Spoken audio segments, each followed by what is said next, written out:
¿Te ha pasado confiar en la sonrisa de alguien y descubrir demasiado tarde que esa sonrisa no guardaba silencio?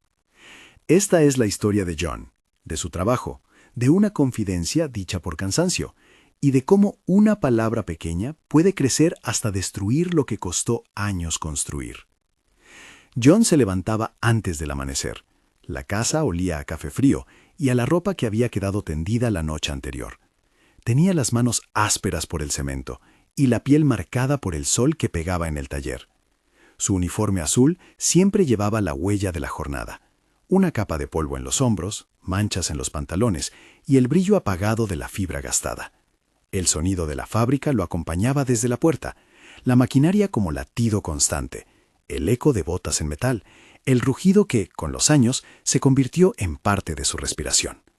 En la mesa, su esposa le dejaba un plato con algo caliente. Su hija, todavía en bata, le lanzaba un beso con sueño. John las miraba con el cansancio entumido, con la ternura protectora que tenía cada vez que se iba a trabajar. No era un hombre de grandes palabras. Hablaba mejor con las manos, con los gestos, con el gesto de llegar a casa con la paga en la mesa. Su orgullo era sencillo: llevar pan y callar para no molestar. Eso era parte de su dignidad. Esa tarde, al salir del turno, John caminó más lento que de costumbre. El aire estaba espeso y sus hombros dolían como si llevara más que su propia caja. En la parada del autobús, en el pequeño puesto donde siempre se reunían, Mike lo vio y le dijo un saludo que parecía una broma para esconder la curiosidad. Mike era de los que hablaban mucho, tenía sonrisa fácil y el don de hacer que todos lo miraban cuando tenía una historia. Había camaradería entre ellos, porque en la niebla del día a día se vuelven familia los que comparten la misma fatiga. John, con la voz apagada, le dijo a Mike que necesitaba un día menos pesado, algo de tiempo para recuperarse, que el cuerpo ya no respondía igual y que temía no poder seguir al mismo ritmo si no descansaba. No pidió excusas grandiosas ni favores imposibles, solo confesó la verdad. Estaba cansado y preocupado por aguantar. Mike puso la mano en su hombro, asintió, pareció comprender. Le aseguró que hablaría con el turno, que intentaría cubrirlo si podía. Hubo un alivio inmediato en John, la sensación de ser escuchado sin juicio, la pequeña esperanza de que un gesto de confianza resolvería lo urgente. Esa noche, algo cambió. Si esta historia te toca, cuéntanos en los comentarios si alguna vez compartiste algo que luego te trajera problemas. Tu experiencia puede ayudar a otros a pensar con calma. A la mañana siguiente, la fábrica olía igual, pero el ambiente estaba tenso. Una palabra dicha en voz baja había encontrado oídos dispuestos a llevarla más allá. En el puesto de té, entre el murmullo y el humo de los cigarrillos, alguien repitió la versión con adiciones. Que John estaba planeando abandonar el puesto, que quería dejar la línea, que había hablado de renunciar. Cada vez que la historia se repetía, añadían una pizca más, una intención que John no tenía, una seguridad que no existía. El rumor se curvó hasta parecer un hecho. Los compañeros miraban a John de otra manera, no exactamente con desprecio, sino con la sospecha de quien teme que una pieza del equipo deje el esfuerzo a medias. Comentarios en voz baja, cejas alzadas, cafés que trascendían en miradas. Mike, en el epicentro, disfrutaba sin maldad prevista. La atención que recibía por saber algo lo envolvía como una pequeña victoria social. No planeó el daño, pero tampoco midió la velocidad con la que la palabra se propagaba. Pronto llegó a oídos del supervisor. En la jerarquía de la fábrica, una noticia así es una grieta. La idea de que un trabajador pensara en marcharse puede adoptar el tamaño de una amenaza a la marcha normal del taller. La dirección reaccionó con miedo. No hubo indagación profunda. No se ofreció el espacio para explicaciones largamente escuchadas. En menos tiempo del que John tardó en beber su café, fue citado a la oficina del gerente. El pasillo hasta la oficina fue una cápsula. El zumbido de las máquinas quedó atrás. El brillo del suelo parecía más frío. Dentro, el gerente esperó con los papeles ordenados, la expresión de quien ya había tomado una decisión en la duda. Las preguntas fueron cortas, las palabras medidas. John intentó explicar que nunca habló de renunciar, que lo único que pidió fue un día más liviano para recuperar fuerzas. Dijo que el trabajo significaba todo para él, que no abandonaría a su familia. Habló con la voz quebrada por la tensión y por la urgencia de ser creído. Las respuestas fueron medidas por la mecánica de la empresa. Necesitamos confiar en los que están en el puesto. No podemos arriesgarnos.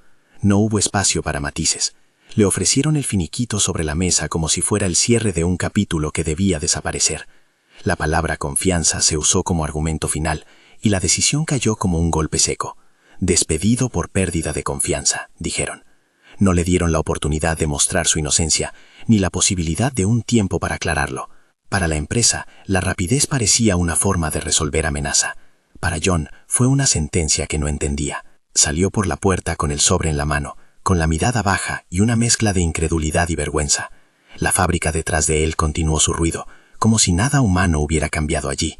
Los compañeros que antes le saludaban ahora desviaban la mirada. En el camino a casa, la ciudad parecía más grande y más extraña. Cada paso era un recordatorio de que su rutina se había fracturado. En casa, la noticia fue un golpe silencioso. Su esposa lo recibió sin gritos, con la mirada que intentaba contener la avalancha de preguntas. La hija, ajena a las razones del mundo adulto, lloró al no entender por qué papá ya no regresaba al taller. El dinero que habían ahorrado no alcanzaba para cubrir la repentina ausencia. Llamadas que antes fluían se volvieron escasas. Los empleadores, cuando encontraron la historia suelta en la calle, cerraban puertas con excusas fáciles. John buscó trabajo, habló con posibles empleadores, mostró sus manos curtidas y su voluntad intacta, pero la mancha del rumor, aunque vaga, jugó en su contra. La dignidad que siempre guardó para su familia lo llevó a tomar una decisión. Sin alaracas, antes del amanecer, empaquetó lo esencial en una vieja bolsa. No quería que sus hijos vieran la desorientación en sus ojos. Besó a su hija dormida, dejó un beso en la frente de su esposa. Se fue con el silencio como compañera, para no añadir peso a lo que ya pesaba. Partió no porque quisiera, sino porque entendió que quedarse sería hacer más difícil la vida de quienes amaba. Su marcha fue humilde y callada. Esa noche en la fábrica, alguien revisó las cámaras por rutina. No buscaban a John en particular, simplemente, en un proceso interno, volvieron a mirar lo que había pasado en el turno anterior. Las imágenes mostraron algo simple y claro. John hablando con Mike en la parada, la mano en el hombro, una conversación privada.